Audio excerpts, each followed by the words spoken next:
Dans cet exercice, on va commencer par montrer que l'aire du triangle est égal à 32 moins 4x. Donc on vous rappelle que l'aire d'un triangle, c'est la base fois la hauteur divisée par 2. Donc l'aire de mon triangle DCF. Donc DCF. Donc la base, c'est cette longueur-là. Donc la base fait 8.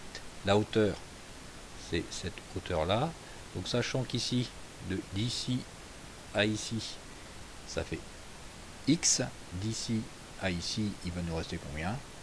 Donc 8 moins x. Donc l'aire du triangle va donc être égale, donc t de x, l'aire du triangle, donc on a dit, donc la base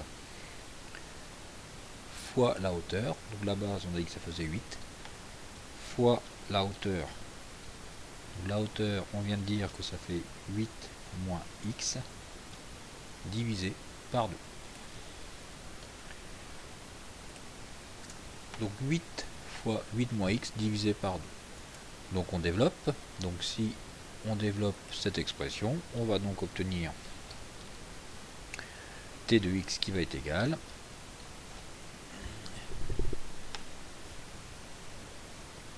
donc 8 fois 8. Donc je développe mon expression. Donc 8 fois 8.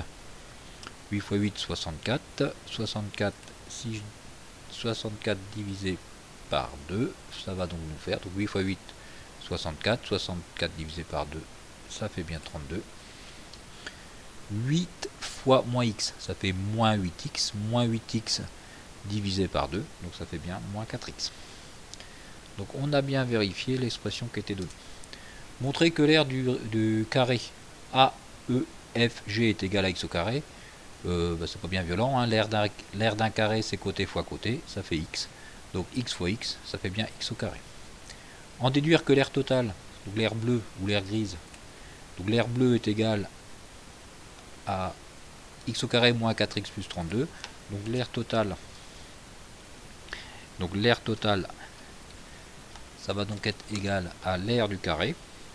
Donc R du carré plus l'aire du triangle. L'aire du carré, on vient de dire que c'était x au carré. Donc x au carré plus l'aire du triangle. Et l'aire du triangle, vous m'avez dit que c'était 32 moins 4x. Donc plus 32 moins 4x.